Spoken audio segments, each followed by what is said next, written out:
వాళ్ళందరి మనసులు ఒకే మైనంతో తయారు చేశాడేమో.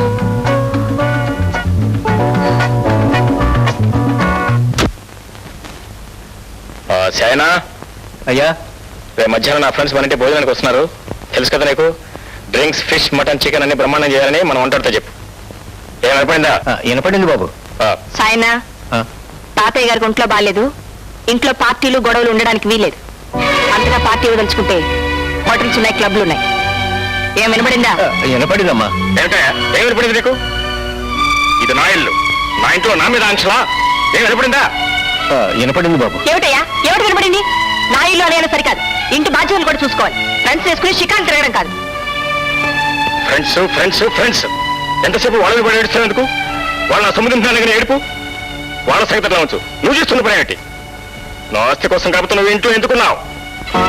చిచ్చి అని కుప్పం తిరగ కూడా ఇంకా ఇల్లు పట్టుకుని ఎందుకు వెళ్తున్నావు? ఎందుకు? డబ్బు కోసం కదా. జాగ్రత్త అనుకున్నావు. మళ్ళీ నా ఫ్రెండ్స్ నేను ఎవరికి వచ్చాడు వాగేమో.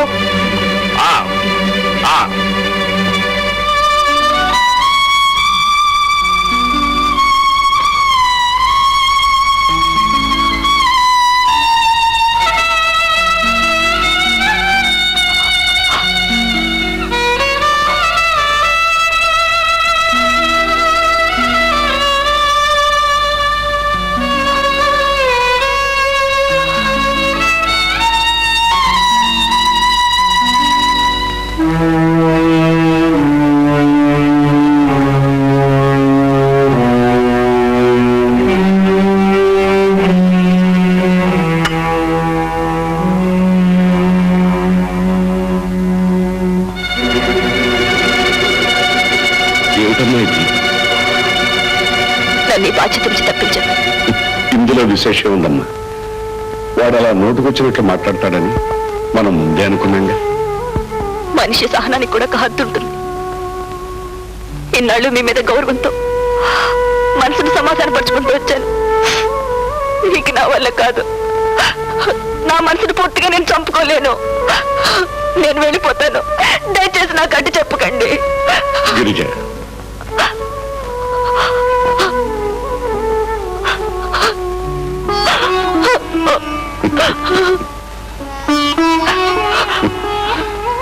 చూడమ్మా, చిన్నతనంలో తల్లి ఆడిస్తుంటే పసిపాప గుండెల మీద తంతుందమ్మా.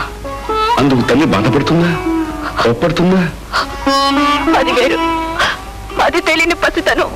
ఇది అంతేనమ్మా. విచక్షణ జ్ఞానం లేని ప్రతివాడు పసిపాపతో సమానం అమ్మా. వాడిదొక మూర్ఖత్వం. వాడిని బాగు చేయాలనే కదమ్మా మన ఈ ప్రయత్నం అంతా. మన ప్రయత్నం ఫలిస్తుందని ఆశ లేదు బాబు గారు. ఓడిపోతున్నావమ్మా, ఈ పరీక్షలో నువ్వు ఫెయిల్ అవుతున్నావు. లేదు బాబు గారు, నా బాధ మీకు అర్థం కావటం లేదు.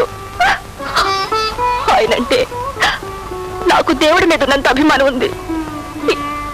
ఈ పెళ్లి మూలంగా నేనెంత అభిమానిస్తున్నాను అంత అఘోరంగా మాట్లాడాల్సి వస్తుంది. వద్దు బాబు గారు, ఈ ఇక చాలు. నేను ఓడిపోయినా పర్వాలేదు. నేను ఇక్కడి నుంచి వెళ్ళిపోతాను బాబు గారు. నన్ను వెళ్ళిపోనివ్వండి. చూడమ్మా, ప్రజ్ఞానిధులందరూ చేపట్టిన పనిని సాధిస్తారే కానీ మధ్యలో విడిచిపెట్టరని భర్తృహరి సుభాషితం అమ్మా. నువ్వు ప్రజ్ఞానిధు అమ్మా. నువ్వు ఓడిపోయి చెందుకు దూరం కాకూడదమ్మా. వాడే ఓడిపోయి నీ దగ్గరికి రావాలమ్మా. ఇది నా ఆశే కాదమ్మా, నా ఆశస్సు కూడా. కాదని కన్నా కాదని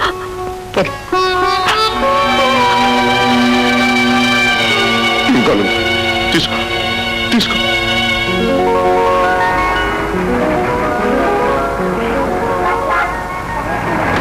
మధు,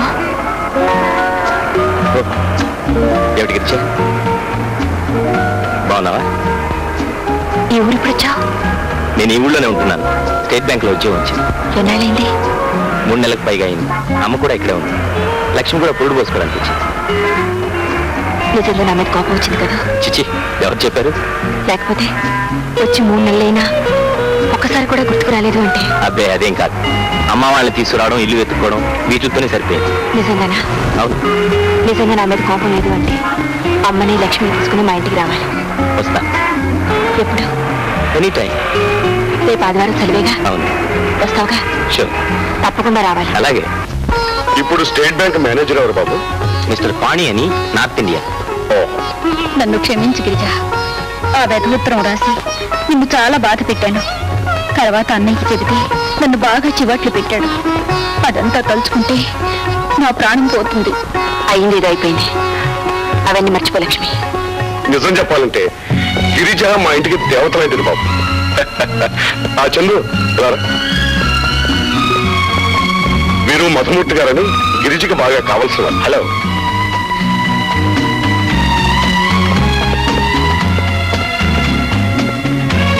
గిరిజ, అతనేనా మీ ఆయన? అబ్బా ఎంత బాగున్నాడే.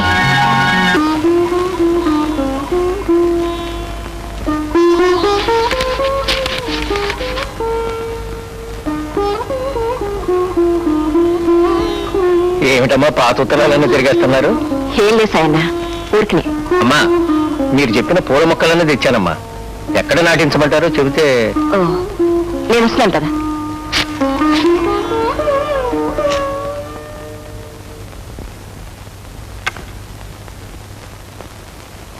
అయినా అమ్మా, ఆ పెద్ద చెట్లన్నీ కొంచెం పక్కన పెట్టు. ఇక్కడమ్మా. ఇంకొంచెం జరుపు. ఇంకా ఇక్కడమ్మా. అటు పెట్టు.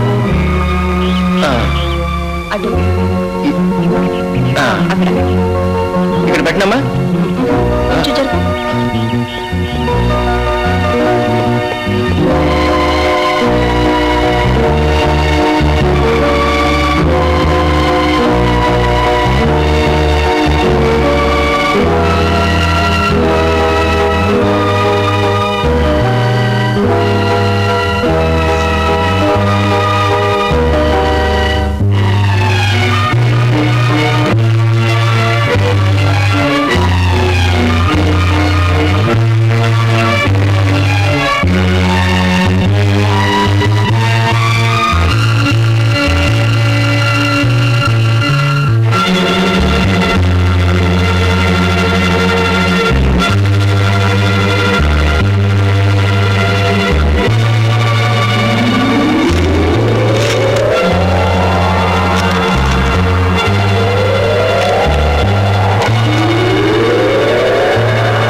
లక్ష్మి ఎవరు? మొన్న వచ్చిన అమ్మాయిగా. లక్ష్మణయ్య అంటే మధుమూర్తిగా. ఐసి అతనికి నీకు మా చింత గ్రంథం నచ్చిందనమాట. నన్ను కేవలం నా డబ్బు కోసమే పెళ్లి చేసుకున్నాను. ఎప్పటికైనా ఒప్పుకుంటావా? ఇన్నాళ్ళు మహానటిలో అమాయకత్వం నటించి మా తాతయ్యని మోసం చేశావు. అటు నీ తమ్ముడు చదువుకి, ఇటు నీ సర్వ సౌఖ్యాలకి ఏ లోటు లేకుండా అన్ని చక్కగా సర్దిద్దుకున్నావు. ఇప్పుడు దీనికే సమాధానం చెప్తావు. దీనికే సమాధానం చెప్తావు. మీకు తెలీదు, దాని గురించి మీకు తెలీదు. అవసరం ఇవ్వండి. అంత తేలిగ్గా ఇస్తానా? ఇక ఈ ఇంట్లో నుంచి బయటకు వెళ్ళకేం చేస్తావు? ఇప్పుడు ఈ ఉత్తరం మా తాతయ్యకి చూపించారంటే ఈ క్షణం నేను మెడబెట్టి బయటకు కట్టేస్తాను. ఆయన మీలాంటి మనసు లేని పాషాణం కాదు. నేను చెప్పింది అర్థం చేసుకోగలరు. నాకు ఆ భయం ఏమీ లేదు. నీకెందుకుంటుంది భయం? నీ తీయటి మాటలతో మా తాతయ్య మనసుకు మబ్బు తెరలు కప్పించగలవు. ఈ ఉత్తరం తాతయ్యకి ఇస్తాననుకున్నావా? No, never. ఇది నా దగ్గరే ఉంచుకుంటాను. దీని ఆధారంగా నీకు విడాకులు ఇవ్వడం సులభం. నీ ప్రవర్తన మంచిది కాదని, పెళ్లికి ముందే నీకు మధుమూర్తికి సంబంధం ఉందని, నువ్వు నన్ను మోసం చేసి పెళ్లి చేసుకున్నావని కోర్టులో కేసు బనాయిస్తాను. కేసు బనాయిస్తాను.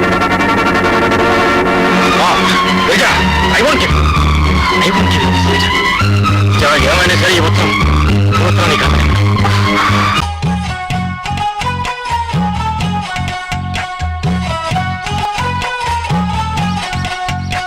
నువ్వేం మాయ చేసావో కానీ ఓ మనసాచి పమ్మాని సాన్ని క్షణం మాగనంటోంది వాణి మరీ చిలిపిది వయసు వాణి